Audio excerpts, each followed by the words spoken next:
Hi, it's a Google I/O at Amsterdam. In this space, we are going to talk about AI advanced tools.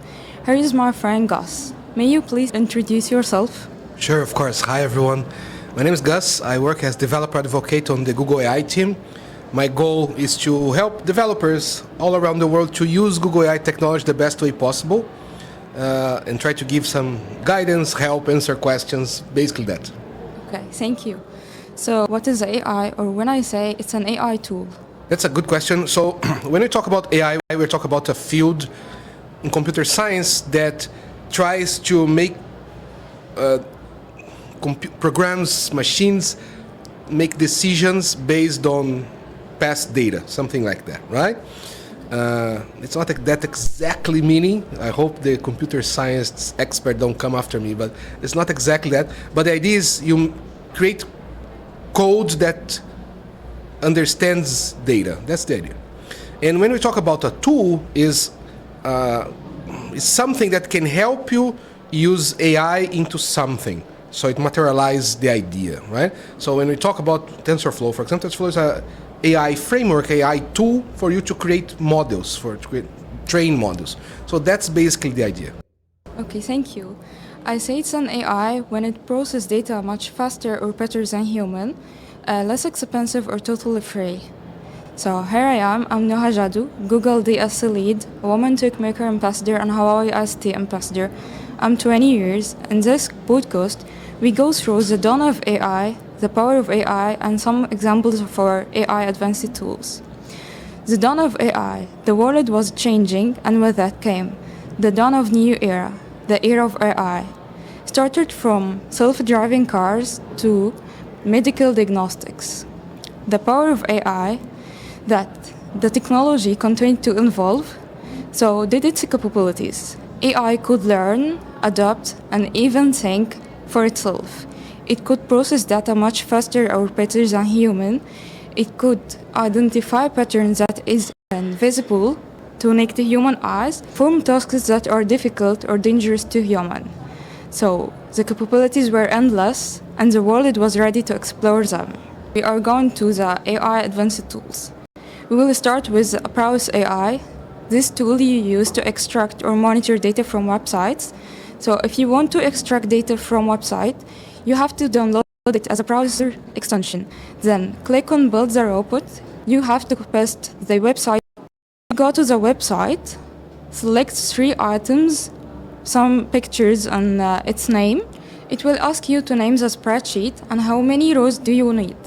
So if I selected 100 rows, it will provide me with the first 100 items in the website. Next is Tom.app. This is help you to create presentations. All you need to do is to type the presentation name. It will provide you with 8 slides starting from agenda to the conclusion, which are able to be edited. Next, Midjourney. This is one you need to use when you create artwork. The artist Jason Allen used this AI tool to create artwork called Theater the Opera Special, which won the first place at Colorado State Fair Fine Arts Competition. Then we have Google Bard and ChatGPT.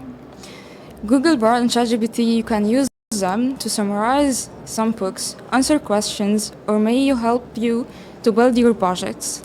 But the difference between them is that Google Bard can provide you with some pictures and it's up to date, while ChatGPT is not. The last updated were in 2021 and doesn't provide you with pictures. ChatGPT is working much better in Arabic language more than the Google Bard. The good news is that you can teach Google Bard do the same thing with ChatGPT. So, Gus, can you tell us more about Google Bard? Yes, of course. So Bard as a tool, it's a chat interface, right? You can ask questions, discuss with it, request content, stuff like that. And as you were saying, that one of the cool things is that it's updated, it's very fresh. I gave an example to some friend some time ago. Is there was a new game was released on Friday, and then Friday afternoon I asked Bard, "Hey, how good is this game?" And he gave me this is good because blah blah blah blah. And I say, "What's the rating and it was, oh, it's, I don't know, 93. And then I said, this, how does it know it? And then I went to the website where I expect the rating come from. It was 93 and was, whoa, this is kind of really fresh data, because it was something that wouldn't be available on any training data set. There was not enough time. It was released like that day. So the data was super fresh. That was kind of surprising. And another cool thing about Bard is it's receiving updates really frequently. If you go on the left side of the Y, I guess, there's a what's new or something like that, where it lists like, oh, this week we released, you can generate code, you can see images, you can integrate with Google Sheets, you can stuff like that. And it's being updated really, really frequently. The next thing from that, I would say, just so you're talking about tools, right? The Bard from Google is based on a model called Palm 2, and you can access that model with the Palm API or using a web UI called Maker Suite. So you can, as you mentioned, you can customize it a little bit, you can play with it, and you can build applications with that. So this is one of the cool things about Bard, Palm 2, and the API around it. Thank you. So I asked Google Bard to sing me a song, and I asked the same question to ChatGPT. Google Bard said, I'm a large language model. I'm here to help you out. I can generate text, I can translate languages, and I can even write songs. This is what the bird said. ChatGPT said, in a world of dreams, where hopes arise, a melody unfolds, painting the skies. From the depths of my heart, I will sing for you, a song of love and dreams coming true. So I prefer Google Bard for me. Okay. Next is Filky. This is a tool that helps you create videos by AI. All you have to do is to use keywords, and it will provide you with audios, small videos, and some pictures related to the keyword. You can add some text or add music. Then, if you need another tool to read the text you wrote, you can go with Natural Reader. Natural Reader transfers the text to voice, but these two tools are not free. So if you want to access all these features for free and get some more features, like share a voice for free and add subtitles by one click automatically, you can use Clipchamp. It is an AI tool that allows you make videos very quickly, and it's very easy. You want to add any comments? One thing I would like to add is when we talk about generative AI, right? These tools, I think we are in a moment and an opportunity for people to build cool stuff now, because this is really on the fringe, right? This is the frontier of new things happening. So I think, as you were mentioning, all these cool tools, people can build similar things, like, oh, this is cool, but I need specific things. They can build themselves now. As I mentioned, the Palm API is a good example to use, but the idea is if you have a problem, and large language model can help you with that, this is the moment to play with it. This is an amazing time to learn, and I'm very excited about these new developments, right? Even if you're in the machine learning field for years, everything that's happening now, it's fascinating, I would say. There's a lot of hype, but there's a lot of cool stuff happening, like the tools you mentioned. Those are some very cool, and there are new ones coming every day, right? So I just would like to add that this is a good moment the best moment to start learning this was yesterday, but the next best one is today. So if you want to start, that's the perfect timing. I have a video for a robot which called Wall-E. This is walking in the home, and if we said 2,000 years ago, if you told anyone that you will have a robot walking around your home, playing with your child, he will not believe in you. This is the power of AI. It grows much faster than human. I think that if you told someone 100 years ago, they would say, "No, that's not what? No." So that's not even maybe 50 years ago, it would be like, "Nah, that's not gonna happen." So when people wrote about these kind of things, they were science fiction, right? They were, and it's getting there. Like, I would love to have flying cars, time travel, but those didn't happen. But we have robots and other stuff that's on the same level back then, right, in the early 50s. So this is amazing. So what is the AI tools you use? On a daily basis, I use, of course, TensorFlow, right? I use that almost every day to create stuff, create demos, create samples. I'm playing a lot with a AI tool that's not generative, it's more, let's say, business-oriented, which is SimpleML for Sheets. SimpleML is an add-on for Google Sheets that enables you to apply machine learning to your data on Google Sheets directly. It doesn't take your data anywhere, any server. Everything runs on your spreadsheet. So you can do, for example, forecasting, sales forecasting.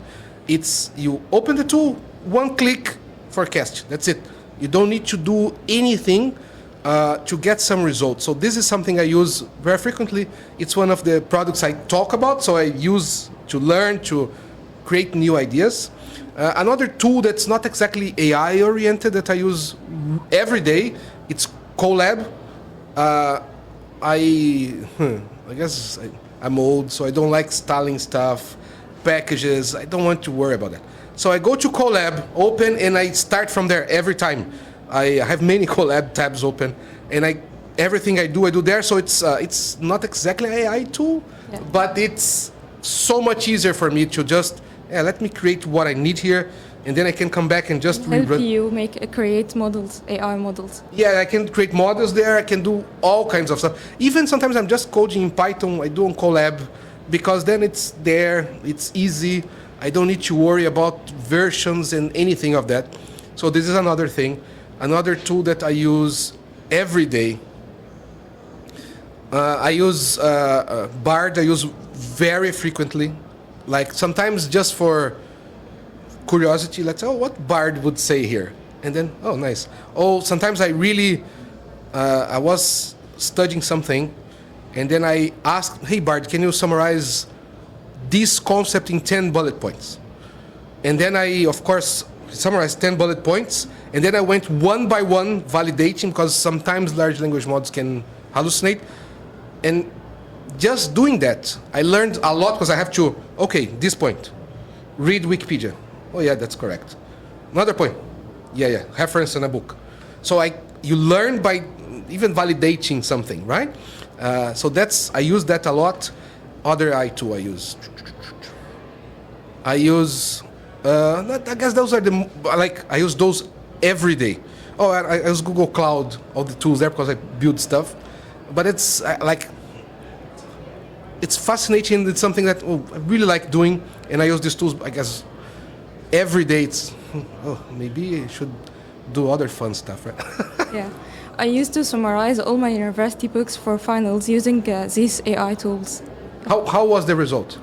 Perfect. So it can summarize 2 slides or 3 in just a little one paragraph or 2. So that's one thing that I think these models will enable some advancements in education, like you said, right? Yeah. Imagine if you have like a subject that's very hard for you, very hard, and then you feel, I don't want to ask this question again to the teacher. If you have a model that knows the content, you can ask the same question 100 times. The model will never get tired, will try to adapt to give you a different answer. If it's well developed, it will give a proper answer. But it can guide you to a point where you feel confident to get your teacher say, now I have a question. And then you ask a more elaborate question to them. So this kind of tutoring, that's also another possibility that's just incredible. Thank you, that's it. Thank you for attending this session.